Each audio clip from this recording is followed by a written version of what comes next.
Good evening and welcome to Addressing the Issue with me, Andy Streisfeld. This topic is now, we're dealing with the Greenbelt issue and environmentalism in general. So in 2005, the Ontario government of the day created a state-of-the-art historical Greenbelt that stretched from Pickering through Vaughan and all the way down to the southern Ontario into the Niagara Escarpment. Largest swath of land dedicated for the protection of the environment and the limitation of urban sprawl. The current government of the day has just come under fire by the Auditor General for allowing developers to have access to this Greenbelt land. And with us now on our panel here, we have Joan Fox, a concerned citizen and advocate, and we have our friend Carly Sordas here, community member and environmentalist on About Town. Welcome to the show, both of you. Thanks for having us. All right, so very simple put, let's address the issue. What is the Greenbelt? Who would like to start? Go ahead, Joan. Well, I think you did a great job discussing it. It's the largest greenbelt in the world, right? 2 million acres, and it helps to protect water and farmland and wetlands and woodlands, and it's meant to be permanent protection. So it gives a sense of stability for agriculture, for example, which is a prime economic driver in the province. The farmers that are in the Greenbelt know or knew that their farmland was going to be farmland forever. So that gives them that stability to plan, and in these times of climate change and threats to biodiversity. It also provides protection for habitat for species. There are all kinds of species at risk that find their home in the Greenbelt. I don't know. I could go on for a long time, but all right. I think that covers it. Carly, what do you think? Yeah, I guess exactly what Joan said, and a key driver to send home is it's a protected space. So when we talk about the Greenbelt, this is land that is here for carbon capture. It is here to make sure that we have our permanent wetlands. We're here to make sure that we're protecting our biodiversity in our home of Ontario. I like to think of, if we take it down to layman terms, the Greenbelt is the lungs of Ontario. So without the lungs of Ontario, if we're gonna pave over the lungs, if we're gonna just develop onto the lungs that we developed, we're gonna be causing permanent damage. So the Greenbelt, to me, is the lungs of Ontario. All right, so lungs and breathing is important. We'll tackle the issue about what can we do to stop it a little later in the episode. I think there are some cynics out there saying that, do we really need Greenbelts when forests are on fire all over this country? And those are, in a sense, natural Greenbelts that are just, I don't know even how to answer that question. Let's talk about the cynics. Cynics say, do we really need Greenbelt? We do know it has been proven that in societies that do have Greenbelts, you limit urban sprawl, and then you keep what's within the city limits. According to the Auditor General's report, there's more than enough land that you don't need to touch the Greenbelt. So let's do this. Why would we want to get rid of a Greenbelt, and why would we want to do it if there is more land available that we don't need to touch the Greenbelt? Let's start with you. Yeah, so we can think about development, and we can think about that within urban boundaries, and we can think about that expanding outside of urban boundaries. If we want to build connected communities, we can always build within these urban boundaries and see what can be done at a municipality level. Or we can expand and sell that land to developers and begin an urban sprawl process. So I see us going into the Greenbelt is expanding for housing, as well as building additional highways into Toronto. Those would be the two main reasons into why we see the reasons of expanding into the Greenbelt, as well as we can go into the cons of those two reasons. So I see the reasons to expanding are ones that are simple, easy solutions to temporary problems, whereas the additional solutions, I guess, where we get more into that conflict as to protecting the Greenbelt is alternative solutions to housing, like making sure that municipalities can build within their urban boundaries, which has been now proven that all of them can build within urban boundaries. So that kind of checks off one reason why we don't actually need to go into our protected space. So yeah, that's where I would say is the reasons why one would want to go into the Greenbelt, but there's always, simple solutions aren't always the best solutions. They should take time, they should take a very thoughtful process and a lot of consultation amongst the public, amongst First Nations peoples, amongst our community members to make sure that Ontario is going to continue to thrive and be sustainable and build connected communities. All right, John, what's your thoughts? Well, reasons to go into the Greenbelt, as far as I know, really, they're allowed to build highways on it. They don't have to do some special takeouts or whatever. That's an allowed use, but it's an unfortunate use because, of course, once farmland and wetlands are paved over, they're not coming back.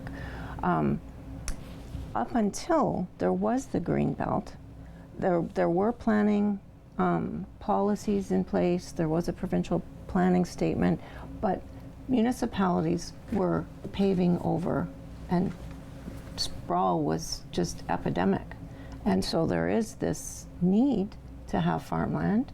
We need to have food security. I think that's something that's became really evident through the pandemic. I'm at a loss, to be honest, to explain what the need is. We are well aware, the Auditor General has said that we don't need to carve up the Greenbelt to create enough housing. So my experience, I was born and raised in Montreal. I married a Hamilton girl, so we moved to Hamilton at the beginning of the marriage, and I kept hearing the complaints that, downtown is dying because they built on the mountain. They built Lime Ridge up on the mountain, and now you find a lot of communities, including here in Brantford, like the more we sprawl out, the more we try to go to take something farther away just for the sake of building new communities and new areas that most people can't afford. One of the comments that has been made by the current government is that it's supposed to lead to affordable housing. So my question here is that if you go and develop into the Greenbelt, you're now not going to be building affordable housing. You're talking about McMansions and other things like that, right? So the question really is, let's take it back, and then we'll go for a commercial. We'll start with both of you. We'll start with you, John. Are we doing ourselves a disservice by looking to the Greenbelt as, I could build more houses there, and I can Airbnb it, I can do whatever I want for my pocket, but at the end of the day, the environment pays. Absolutely. It's a very short-term approach to solving what is a big problem. Like, we need to provide housing for the people of Ontario. Carly, your thoughts? Gosh, Andy, I'm the one without a house. And if you pave over that Greenbelt and I still can't afford a house, that's not affordable housing. And we can see that urban sprawl specifically out into Paris. I can't afford those houses. And right now, housing is not affordable for low or middle income individuals. Two people have to create an income to live in a house, and we still can't afford a house. So when we speak of affordable housing, I think I can speak for many people who are in that situation as me. Affordable doesn't mean anything in any vocabulary anymore, unless it's actually truly going to be an affordable housing. So paving over the Greenbelt is just another hopeless term that is going to not cause affordable housing. And we can see that the government hasn't really changed its ways to make housing more affordable for all Canadians and first-time homeowners. It's the economy right now is really tough for a lot of Canadians. And I see, again, just paving over the Greenbelt is just a temporary solution where we do need to reevaluate and making sure that we're keeping up with our growing economy and our population. All right, we're going to be right back. We're going to talk about the Greenbelt here on Addressing the Issue.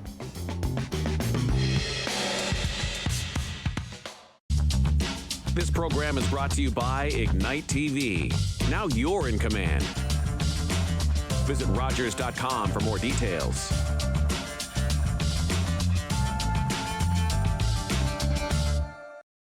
Sports fans know Sundays are for football.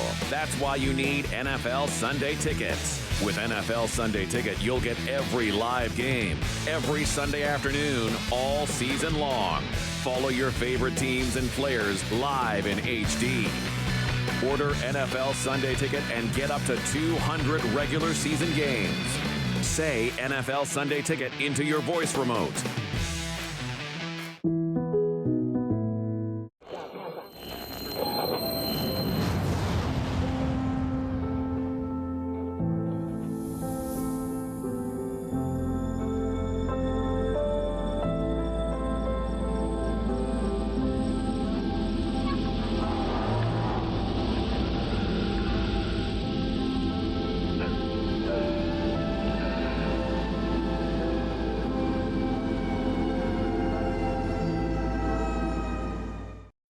On Sunday, September 17th, watch the Hearts for Hospice Telethon.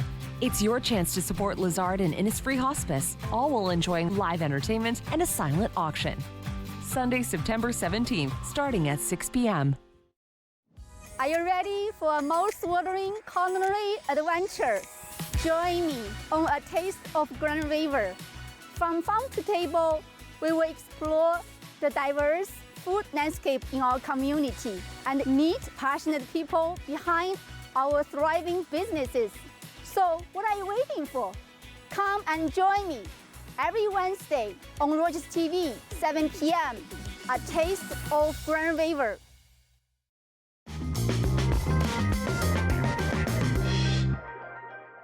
Welcome back to Addressing the Issue with me, Andy Streisfeld. We have Joan Fox and Carly Sortis with us on the panel today. We're talking about the Greenbelt. And, you know, Joni Mitchell, famous for paving over paradise and putting up a parking lot, was the topic of our last conversations earlier. But now, let's go forward. We're talking about what can we do to stop this. Now, the issue of the Greenbelt we've addressed. We know it's the lungs of our society. That it's important for us to have. Now, the province has, through whatever they've done, allowed certain developers to go in, and we're going to tackle the idea that they're across this whole spectrum from Pickering to Vaughan. Now, the interesting thing is there have been a lot of pieces written lately in the Globe and Mail, National Post, Toronto Star, about what can we as citizens do to stop this. And I'm interested to hear your opinion, because I'm going to go one step further and actually lay some blame at politicians and see what they'll do. So let's start with you, John. What do you think? Let's go with that one. Well, these changes have been made by the current government. They've ignored, they limited consultation by the public. The people were able to submit comments for a giant period of 30 days. Even though that was a short period, there were 36,000 comments submitted, and the overwhelming majority, according to the Auditor General's report, were negative. They did not want to see expansion. So, but this is what this government has passed. So, absolutely, the party in power is responsible, and all of the members that voted for this. All right, Carly? Yeah, so like Joan is saying, there's been an influx of public, not an influx, but there has been public engagement that those comments were not added to the proposal. So there was no amendments to the proposal regardless of that public consultation. So I normally, as an advocate, as a community member, would say, write in and let them know why you're angry, let them know what change you want to see. And I still do encourage that, because as Joan said, we have seen the influx of negative comments, which validates our concern. However, the issue is our concerns are not being heard. If these concerns are blatantly just being put on the back burner, we're having a bigger issue, which we see in politics, is that we're not holding our current government accountable. And if we aren't holding them accountable, what's the next step, and what do we need to do? And what do we need to do? We need to get out there and make sure that we're voting for the right people in power. So I want everybody in Ontario to know that you have a politician that is representing you. In Brantford-Brant, we have our local MPP, Will Boma, who we can connect to and make sure that our voices are being heard. So we would love to hear Will's perspective on the Greenbelt, and that is who is representing us specifically, I guess, in Brantford-Brant in our riding. And so if you're concerned about the Greenbelt, I recommend you to engage with your local politicians, have constructive conversations, and to make sure that your voices are being heard, because those are okay things to have, and make sure that your feelings are valid in protecting the Greenbelt, because it is our future. And Joan made a really good comment to me the other day, where she said she remembers where we started to build the Greenbelt, and she was part of that process where it was to build that up. And we're still living in this lifetime where now we're kind of dismantling it by not protecting it. So I see a duty from our past to protect, and as well as a more obligation for our future to continue to protect. So I would just continue to inspire community members to get engaged and to have these conversations, and that's the best step. So let's take that a little bit further. Can So- I just add? Sure, John. I do think it's worth engaging with the people at the municipal level as well, our city councilors, county councilors, in order to advocate in the hopes that council will take a position and also represent us that way at the provincial level. Joan, you Yeah. took the words right out of my mouth. Oh. So here's where we want to go with this. There are some in the know in the media, including myself, who feel that there is still a chance to stop this. Just because the province allowed certain developers to have access, so now the onus will come onto the communities. And we are talking about communities stretching from Pickering through Vaughan into southern Ontario, here in the Niagara Escarpment, where you have very different parties or members of parties who are now mayors and have some influence. So let's talk about Vaughan for a second. Let's throw this over at Mayor Del Duca's feet. Now, he's a Liberal. He was part of the Wynne government. Wynne was part of the McGuinty government at the time, which came up with this policy here. Now, the question is, do we have confidence? Like, can we communicate the confidence to these city officials and say, look, you're doing the right by saying no. Don't entertain it. Don't let it happen on your watch, type of thing.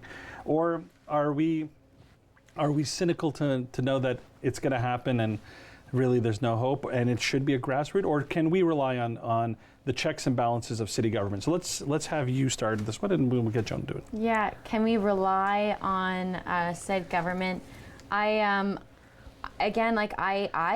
feel like we can, but we can't at the same time because we're not representing the majority of Ontario. In the last municipal election, only 27% of people voted, which means there's not a lot of holding them accountable. So are their decisions their own decisions, or are they the decisions of all of the Ontarians? And that I don't believe is so. However, I am always, like they say, trying to bring a breath of fresh air to whatever room I'm in, and I'm hoping that those elected officials that we choose to represent us are holding their moral obligation for why they're in power. So I believe in the good of everybody, and I hope we're all doing what's best for all of Ontario in a democratic environment.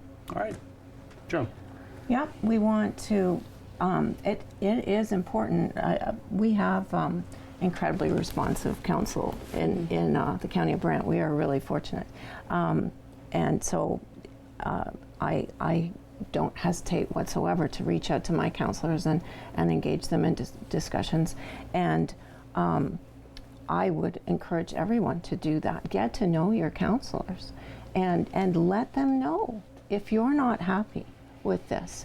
I don't want to wait until the next election to express my opinion. That I feel will be too late, to be honest with you. So I feel like it's really important to reach out to our local councillors as well as our provincial representative and engage as much as possible in discussion in order to help them understand your concerns. Ask them to advocate to rescind these changes. All right. We're going to take a commercial break. We're going to be back with addressing the issue in just a few moments. Stay tuned.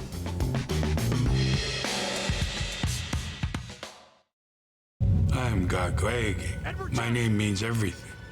Tom Longboats. I am Wolf Clan, Onondaga Nation. I've run many different races. I've run to survive and to be free. I've run to win for honor. His people might be lazy, but this one's damn fast. My people respected our runners, people who carried important messages from village to village. I need a guide to the next post. Dispatch carrier, sir. I can get you there. God's sakes, man, slow down. Who do you think I am, Tom Longboat? No, sir. I am. Running makes me feel alive.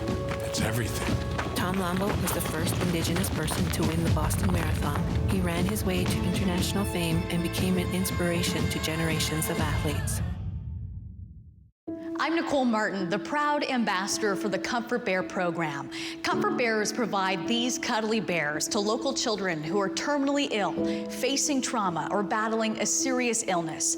Every $20 donation will place a Comfort Bear into the loving arms of a child involved in our program. It is our hope to distribute 1,000 bears in 2022. Please join us and provide comfort to kids in their time of need. Life can be stressful. I know that. We're here to help you. Simple, easy recipes, amazing guests. At Home with Chef D, Wednesdays, 6 p.m. on Rogers TV. October 5th, 2014, my daughter was hit by a train. She was walking along the sides of the tracks, and it shattered her world.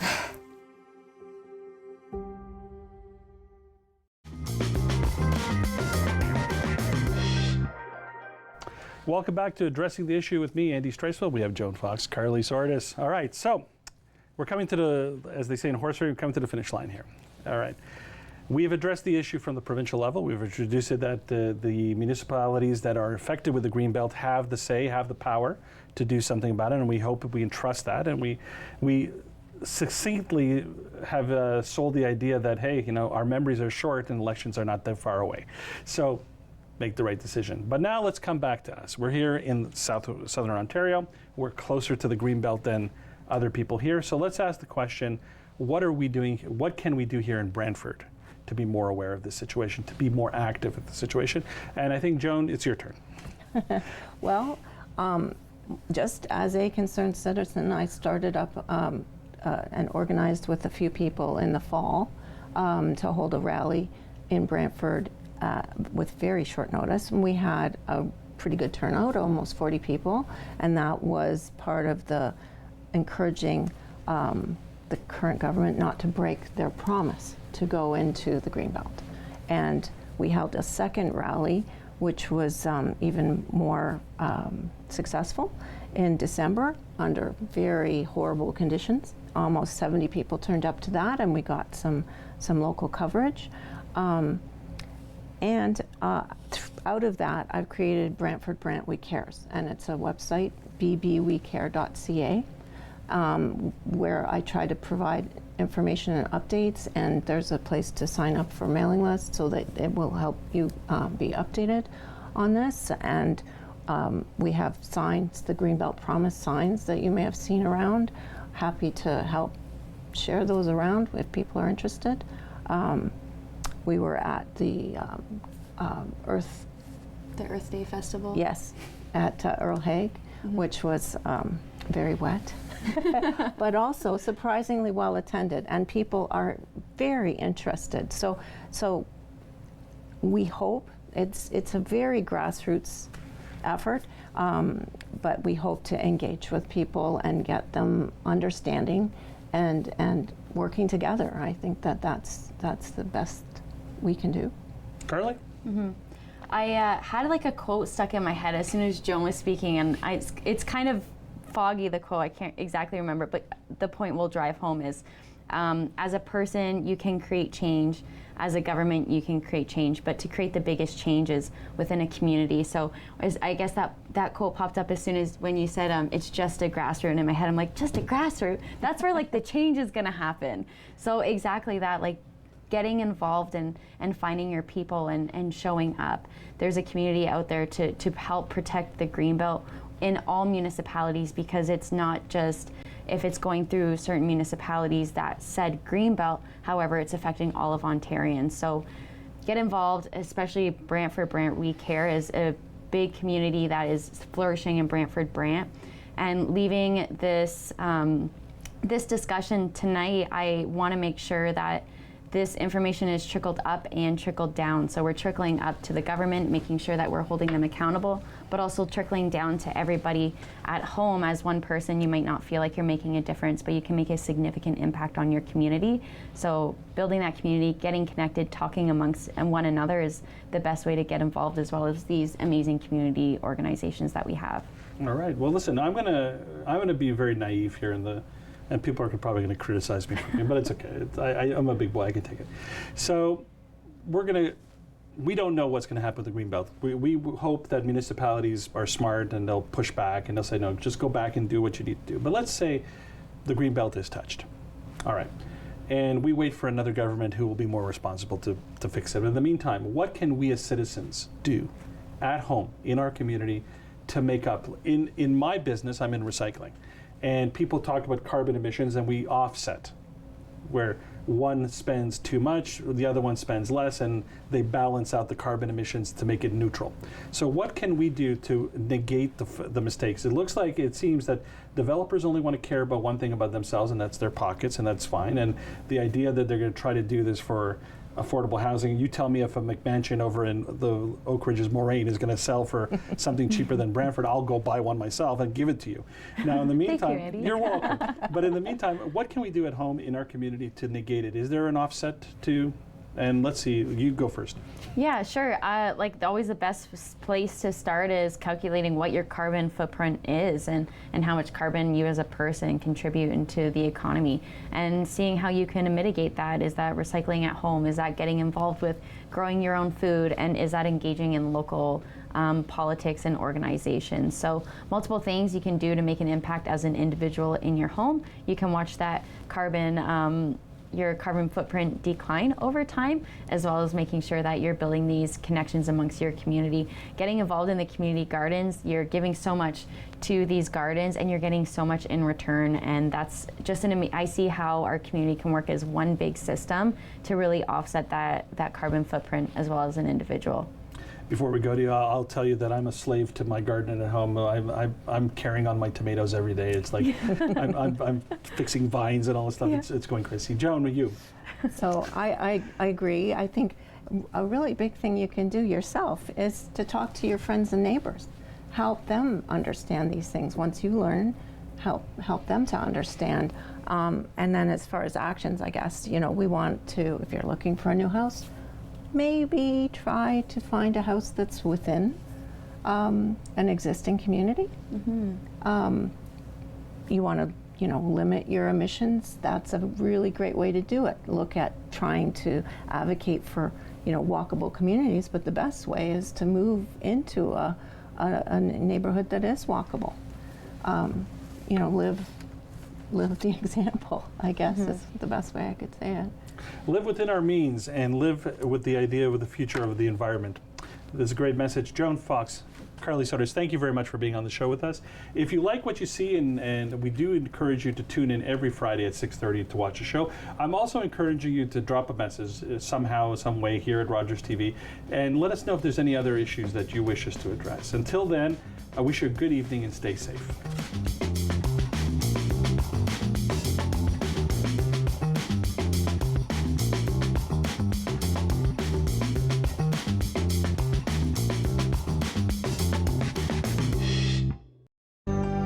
Call the Rogers TV viewer response line, email us, or connect with us on social media.